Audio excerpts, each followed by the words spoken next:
latest refugees of the Middle East. These were some of 6,000 people turned out of their homes in Karantina, a dockland slum district in the northeast of Beirut. All of them were poverty-stricken Muslims. Their shanty town had been overrun by Christian gunmen in a vicious two-day battle that marked a new phase in Lebanon's 9-month-old civil war.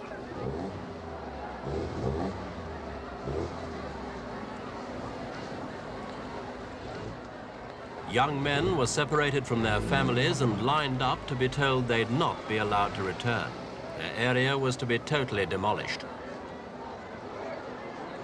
Their captors were phalangists, the largest and strongest of several right-wing groups fighting on the Christian side.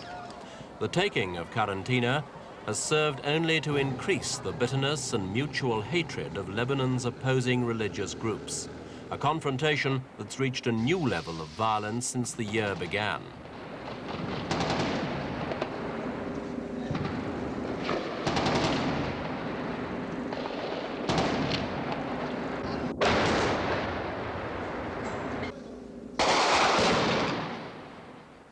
Since intercommunal fighting began last April, 24 ceasefires have been agreed and broken. The toll of human life is horrifying. At least 10,000 dead and more than 20,000 wounded. Beirut's hospitals, like all the city's services, have been overwhelmed.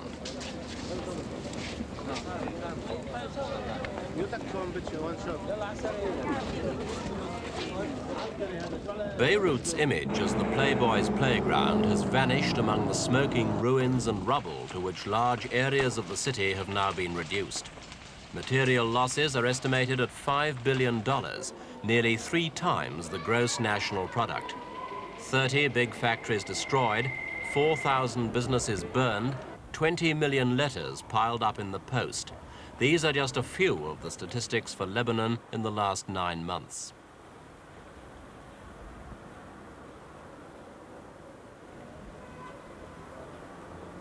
The damage is not confined to material objects. Lebanon's political mold has been shattered too. The arrangement, as it was known, that careful balance in government between the country's religious factions, has collapsed. Rashid Karami, the moderate Muslim premier for the last 7 months, resigned in despair on January 18th, saying the institutions of the state had ceased to function. Lebanon's politicians are as divided as the fighters on the streets and have proved themselves incapable of any concerted action to stop the country's slide to chaos. The latest round of fighting began after a hopeful ceasefire that lasted long enough to see the new year in. Cynics in Beirut call these periodic lulls in the fighting the paycheck truces. Banks must be allowed to open and people given a chance to stock up with whatever provisions are available to take them through the next round of violence. It's a cynicism bred out of political deadlock. The trouble is, it's becoming more and more difficult to obtain even the bare necessities of life in Beirut. Supplies of flour, for example, are held up outside the city. And long queues form whenever bakeries have bread to sell.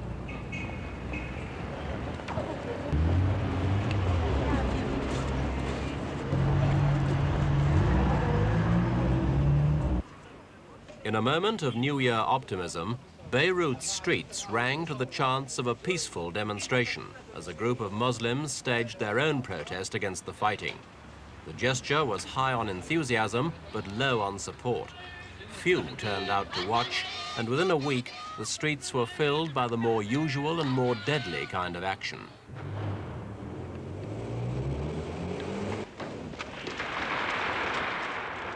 These fighters are one of 24 groups that make up the left-wing Muslim alliance.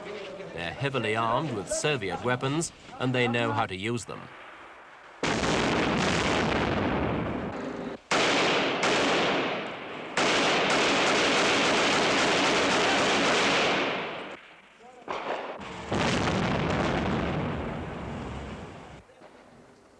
Facing the Muslims are the Maronite Christian forces, also an alliance, whose main element are the phalangists, a 4,000-strong private army based on Lebanon's right-wing Phalange party. They're joined by the Tigers, a less numerous force which derives its support from the National Liberal Party, whose leader is Lebanon's present Interior Minister, Kamil Shamoun.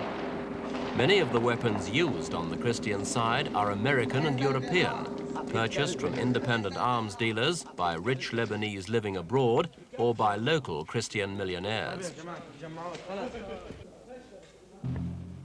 Though the Christians began the present round of fighting last April, their war is basically a defensive one. They're fighting to preserve the traditional scheme of things, which means their dominant, even privileged position in the life of the country.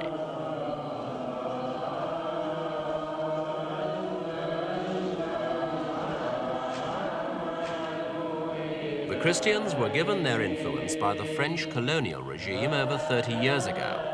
At that time, they were a majority of the country's population.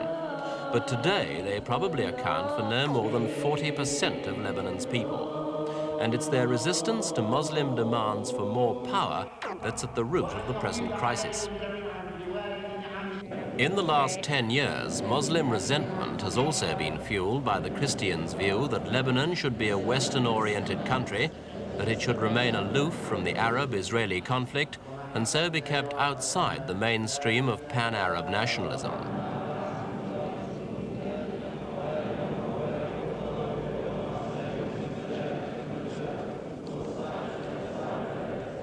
In recent years, Muslim demands have also received substantial support from Palestinians living in Lebanon.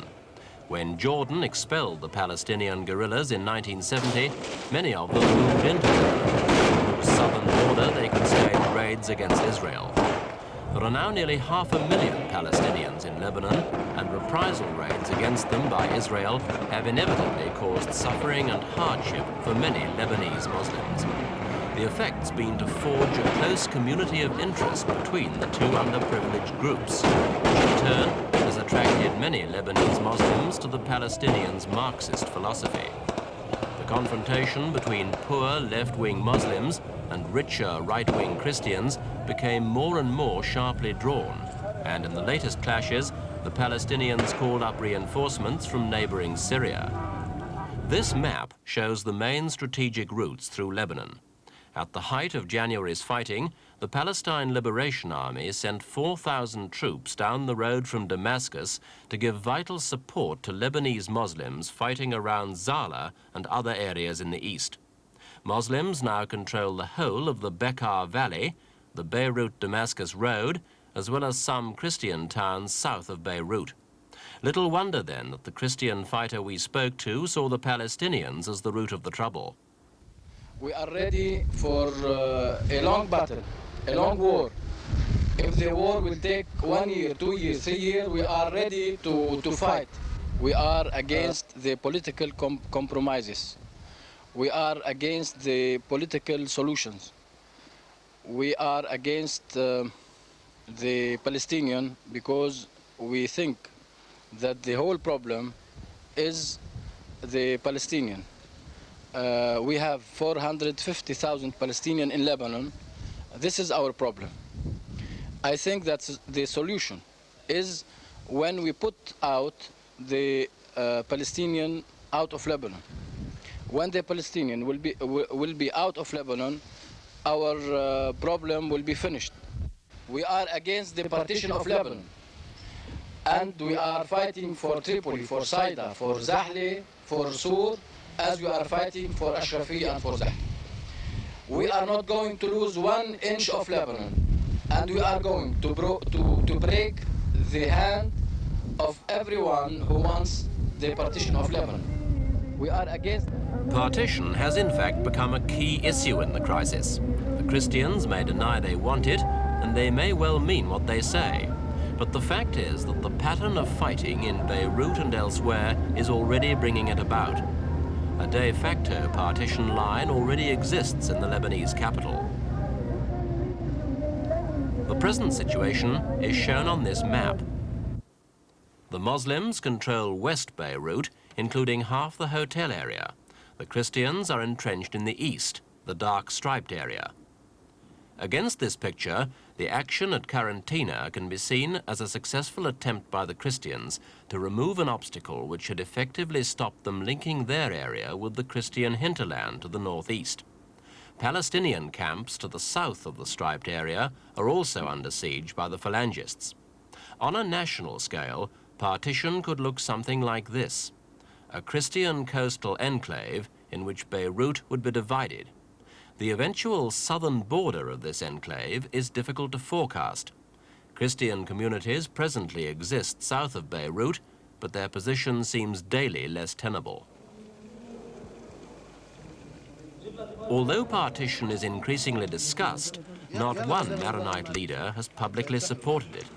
It's difficult to see how a small Christian state could survive economically, and in any case, all the Muslim elements in the crisis would find it unacceptable. So would the Arab world as a whole, and especially Syria, which threatened to annex Lebanon if partition was attempted. The Syrians have ostensibly played a mediating role in the crisis, though the Christians accused Damascus of using Palestinian groups to intervene by proxy in Lebanon's affairs.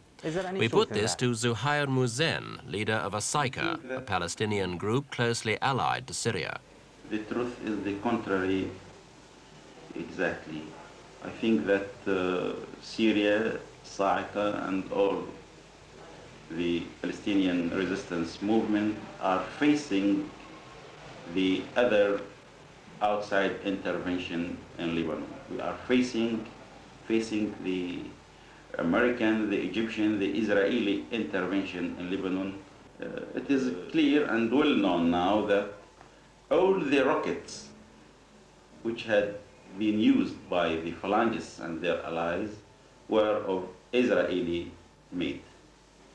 And the Israeli vessels come from time to time to Juni port to hand to their allies in Lebanon the weapons and the ammunition. What about the American intervention?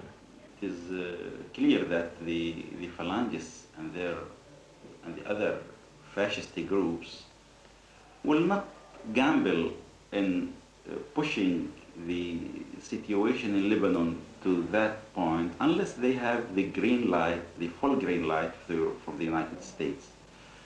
There are the most important friends to the United States in Lebanon, and they will not make such an adventure unless they were encouraged by the United States. And that from a theoretical point of view, from the material side, the Americans really tried to threaten Syria or to make some kind of pressure upon Syria, not to prevent the Syrian intervention, but to let Syria feel weak and unable to defend their friends in Lebanon or to help them to defend themselves. In the same time, to help the fascist groups to be in good morals and in good state to go on in their battle. They send letters to President Assad warning him from any kind of intervention and saying that in any case, if the Syria will interfere in Lebanon, the Israelis will try to occupy a part of Lebanon. They were expecting the Phalangists and their allying groups to overcome the resistance and the national side, and for that expecting that Syria will find herself obliged to interfere. But any direct Syrian move against Lebanon would almost certainly force the Lebanese army into the conflict. The army is 16,000 strong and has kept largely in the background so far. It's Christian officered, but with Muslim troops, and if forced to take sides, which could only mean the Christian side, no one knows if its unity would hold.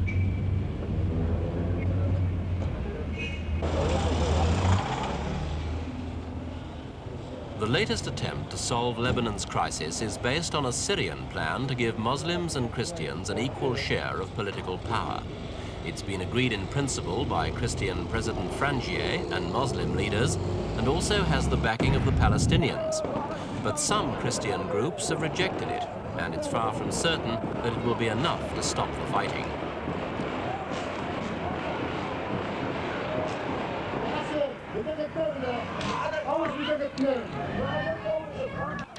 Ultimately, the behavior of all parties should be governed by a common desire to avoid spreading the conflict outside Lebanon's borders, which would engulf the Middle East in a more general and even more alarming conflagration.